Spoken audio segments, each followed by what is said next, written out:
I suppose you know it from personal experience. But that isn't a disease, it's a secret vice. I'll punch your nose for saying things like that, Goshka. That's a nice way to talk to a friend, you rotten liar. Calm down, it was only a joke.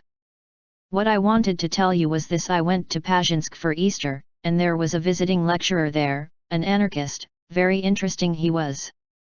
He talked about the liberation of the personality. I liked that, it was good stuff. I'll join the anarchists, damned if I won't. There's an inner force in us, he said. Sex, he said, and character are the manifestations of animal electricity. How do you like that? A genius, he was.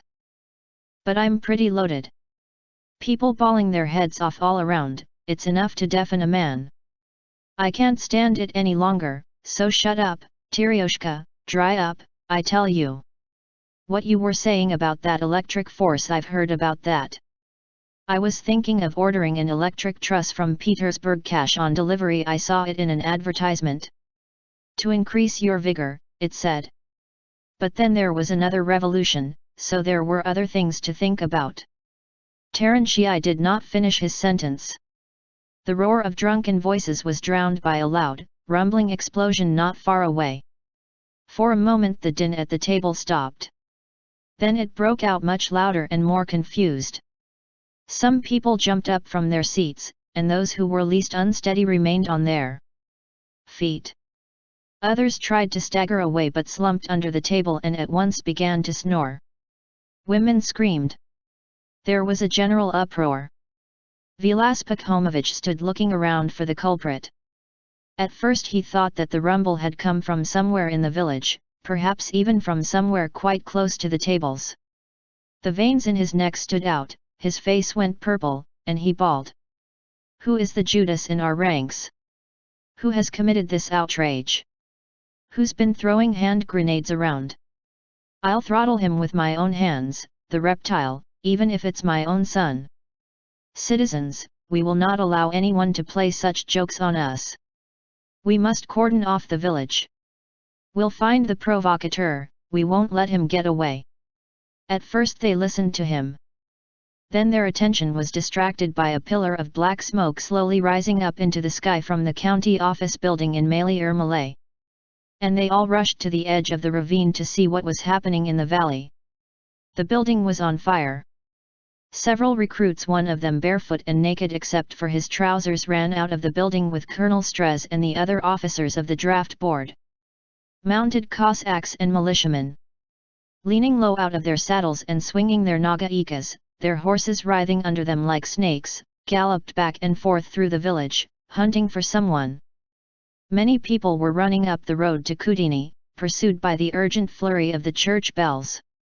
Ringing the alarm. Event followed event with terrifying speed. At dusk Colonel Strez, apparently convinced that his quarry had left Ermolay, rode up with his Cossacks to Kudini, surrounded the village with guards, and began to search every house and every farm. Half the recruits were by now dead drunk. They had stayed on at the party and were snoring slumped on the ground or with their heads on the tables. By the time it became known that the militia were in the village, it was already dark. Several young men took to their heels, made their way through backyards to the nearest barn, and, kicking and jostling each other, crawled underneath the floor through a narrow opening at the bottom of the wall. In the dark and the commotion they had not been able to make out whose barn it was, but now, judging by the smell of fish and kerosene, it seemed to be one used as a warehouse by the village shop. The young men had nothing on their conscience and it was foolish of them to hide. Most of them had merely run away on the spur of the moment, because they were drunk and had lost their heads. A few, however, had kept company that now seemed to them compromising and might, they were afraid, lead to their undoing if it were known. It was true that their friends were nothing worse than hooligans, but you never knew. They knew that everything had a political angle in those days. Hooliganism was considered a sign of black reaction in the Soviet zone, while in the white zone it was regarded as Bolshevism. They found that they were not alone in the barn. Others had got in before them. The space between the ground and the floor was crammed with people from both villages. Those from Kutini were dead drunk. Some were snoring and grinding their teeth and moaning in their sleep, and others were being sick. It was pitch dark and airless, and the stench was terrible. To conceal their hideout, those who had come last had plugged the opening through which they had crowded with stones and earth. After a time the snores and grunts ceased. There was complete silence. The drunks had settled down to sleep quietly. Only in one corner was there an urgent, persistent whispering, where Terentiai and Goshka huddled in panic with Koska Nekvalinika, a quarrelsome, heavy-handed bully from Ermolay. Not so loud, Koska was saying. "You'll give us all away, you devil! Can't you hear Stress's crowd are prowling up and down? They've been to the end of the street, now they're coming back. There they are. Don't breathe or I'll strangle you. Lucky for you they've gone by. What the devil did you have to come here for? What did you have to hide for, blockhead? Who on earth would have laid a finger on you? I heard Goshka yelling hide, so I crawled in here. Goshka's got good reason to hide.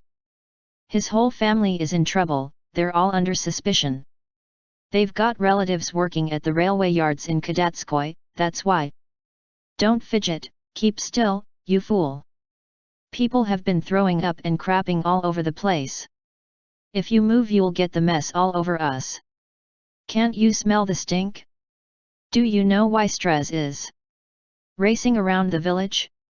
He's looking for people from outside, from Pazhinsk, that's what he's doing. How did all this happen, Koska? How did it all begin? Sanka started it, Sanka Pafnitkin. We were all at the recruiting office, lined up naked waiting for the doctor. When Sanka's turn came he wouldn't get undressed. He was a bit drunk when he came into the office. The clerk told him politely to take his clothes off, even saying you to him. Sanka snapped his head off. I won't undress, he says, I won't show my private parts to everybody. As if he were ashamed. And then he sidles up to the clerk and hits him in the jaw. And then, believe it or not, before you could so much as blink, Sanka bends down, grabs the office table by the leg, and turns it over. Bang, it goes on the floor with everything that's on it, inkstand and army lists and all. Then Strez comes in shouting. I'm not putting up with hooligans. I'm not having any bloodless revolution here. I'll teach you to be disrespectful to the law in an official place. Who's the ringleader? Sanka yells. Grab your things, comrades. We're in for it, and he goes to the window and puts his fist through it. I pick up my things and run after him, putting them on as I run. Out he runs into the street and goes like the wind. I went after him, and so did one or two others. We all ran as fast as our legs would carry us, and they came after us yelling and shouting. But if you ask me what it's all about, nobody can make head or tail of it. But what about the bomb? What about it? Well, who threw it? The bomb or the grenade or whatever it was? My God! You don't think we did? Who did, then? How should I know? It must have been someone else. Somebody sees all this hullabaloo going on and says to himself, why shouldn't I blow the place up while the racket is going on? They'll suspect the others. It must have been someone political, one of those politicals from Pazhinsk, the place is full of them. Quiet. Shut up. Can't you hear? Stress's men are coming back. That'll be the end of us. Keep quiet, I tell you. Voices could be heard approaching from down the street. Boots creaked, spurs clanked. Don't argue. You can't fool me, came the crisp commanding voice of the colonel, speaking with Petrograd distinctness.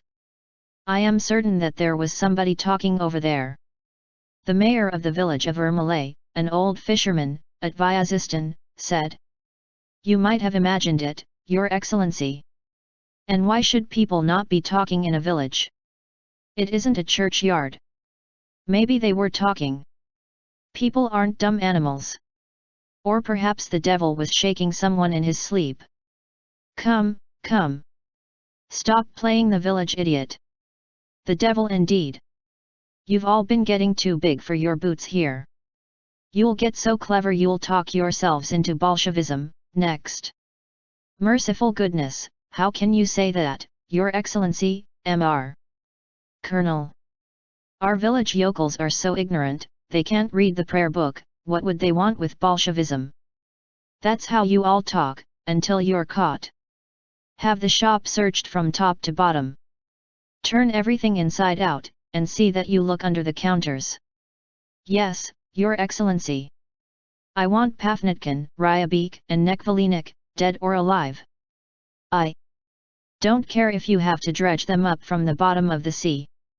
And that galuzin puppy as well. I don't care how many patriotic speeches his papa makes. He can talk the hind leg off a donkey, but he won't catch us napping. There's bound to be something fishy when a shopkeeper goes around making speeches. It's suspicious. It's unnatural. We have information that the galuzins hide political criminals and hold illegal meetings in their house in Krestovozdvizhensk. Get me the brat. I haven't yet decided what to do with him, but if there's anything against him, I won't think twice about stringing him up as a lesson to the others. The searchers moved away. When they were quite far away, Koska whispered to Teryoshka, who was nearly dead with fright. Hear that? Yes, he whispered in a changed voice.